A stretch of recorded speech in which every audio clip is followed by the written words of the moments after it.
Let's talk about the support systems, specifically our CSF, or our cerebral spinal fluid, and our circulatory system.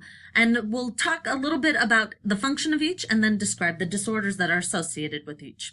So our cerebral spinal fluid, its main function, why do you need it, is to protect the central nervous system. It does this through two different mechanisms. First, it's going to protect the central nervous system from any type of shock. It's going to cushion. So right now your brain is sitting in this happy bed of cerebral spinal fluid, and if you were to jump up and down right now, you would hope that your brain doesn't knock against the walls of your skull. That would be bad news. Like, brains don't like to be hit with a hard bone. And so the cerebral spinal fluid essentially is going to protect against that shock. It's going to cushion against the shock of potentially hitting up against the bone. It also is going to be an integral part of our circulatory system and kind of help clear out some of our waste product that's made by the brain or produced by the brain. Now, we know that extracellular fluid leaks into the ventricles, and these four ventricles help basically create our cerebral spinal fluid. So it's housed and created in the ventricles. From there, it's kind of excreted into our three meninges. And I'm going to show you exactly what I mean in a moment. But first, can you name all three meninges? I'll let you pause and think about this, see if you can write them down, and then restart the video. So our three meninges are pia mater, our arachnoid, and our dura mater are the three meninges that we are going to be looking at. So let's take a peek at what this actually looks like. Oops. So here are our meninges, and you got a little glimpse of my screen recorder there. Sorry about that. But we have our three different meninges. So here the gray stuff is our brain. So that's your cortex, okay? And our pia mater is tightly adhered to our brain. So it's like stuck. It's like the surface coating of the brain. And then we have this fun stuff. This is our arachnoid layer.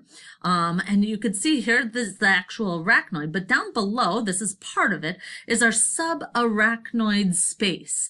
And you can see it's called arachnoid, and it reminds me of a spider web, right? And within the subarachnoid space, you can see this red thing, which is our blood vessel. Okay, and all the cerebral spinal fluid is floating around in the subarachnoid space, and it's going to be reabsorbed into our circulatory system, which is going to then take it all the way down to our kidney and dump it to be cleaned. And then our top layer is our dura mater, which touches up against our periosteum, or our bone. Okay, so those are our sections of our meninges and the associated cerebral spinal fluid. So what happens if the flow that we just discussed is interrupted or something's wrong with it? We end up with a disorder like hydrocephalus. So hydro, water, cephalus, on the brain, hydrocephalus. And you can see this little boy is definitely struggling with hydrocephalus. So for some reason, circulation, and it's not specific to what reason, but for some reason, circulation is blocked of the cerebral spinal fluid, and pressure builds and builds inside the brain cavity, inside the skull.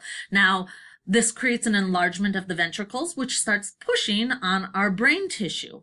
And in an adult, we have a very hard skull, so the brain doesn't have any place to go, and eventually this compression will cause significant neurological deficits and could, if unstopped, be a problem where a patient would die.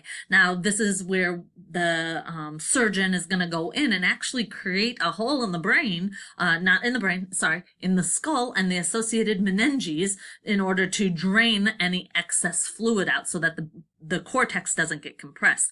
But in an infant, it looks very different, because we know that infants' heads, heads have all these soft spots where the bone has not fused together. And because of that, as the fluid builds and builds and pressure builds and builds, the skull actually separates, and we get a patient who has this huge head. Like, this baby can't even lift his little head. It's so full of fluid. And you can see they probably tried to tap it at some point in time.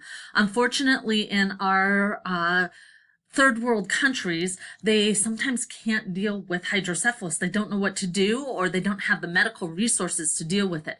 Ideally, what they'll do is they'll put a little shunt in, a little tube up into the ventricle, and they'll shunt it all the way down the side of the neck and put it into the vena cava.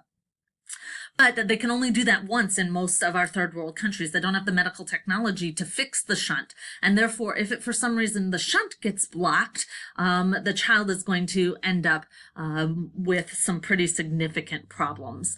And potentially, eventually, death could occur. And unfortunately, I've seen this in real life where children at the children's hospital that I worked at when I was in the Dominican Republic, these children had hydrocephalus and they've shunted it once and it doesn't work. And they've basically told the mom, you can either immigrate to Miami illegally or you can watch your child die, which is a pretty sad choice overall. So this is something that you won't see as much of here in the United States, but be aware that you might see a patient that has a tube going down their neck, and that's a shunt from hydrocephalus. Another disorder of the cerebrospinal fluid is meningitis. So it's not specifically the cerebrospinal fluid, but the meninges are inflamed. Meningitis, inflammation of the meninges. Now, it doesn't, again, like hydrocephalus, doesn't tell you the cause, it just tells you what it is. So many things can cause meningitis, such as West Nile virus is probably one of the most common, but you can get bacterial meningitis and viral meningitis, all kinds of different meningitises. What you need to know, though, is the signs and symptoms of meningitis. So this patient's going to report, because their meninges are inflamed, it's going to be swelling, pushing on the brain. They're going to have this massive headache, like someone is pushing on their brain, right? I would have a headache too. They're also going to report stiffness, so in the neck. So our meninges go all the way down our spinal cord. And so as they get inflamed, it's up in the cervical spine. It's a pretty tight squeeze to fit that cervical spine through the foramen magnum and into the cervical spine vertebrae. So as the meninges get inflamed, they're going to swell, and that's going to reduce the space that the patient has to have the spinal cord move. And that inflammation is going to cause them pain. So they're going to report stiffness in the neck because of that inflammation around the meninges. And then they're also going to have a positive lumbar puncture or a spinal tap. You might have heard of this. This is where they're going to stick a needle deep down into the cerebral spinal fluid, way at the lumbar spine, where there's no spinal cord anymore, because they don't want to risk injuring the spinal cord. So they're going to stick a needle in to the lowest levels of the spinal cord, where it's now the cauda equina, and hopefully they're going to miss any of those nerve roots. Stick that needle in there and withdraw the fluid, and they're going to look for inflammatory markers such as a high white blood cell count. My understanding of a lumbar puncture is it is exquisitely, exceedingly painful. Not something that you really want to sign up to do. Okay, so that is our disorders of the cerebrospinal fluid. We're going to head on to our blood supply and our circulation in just a moment.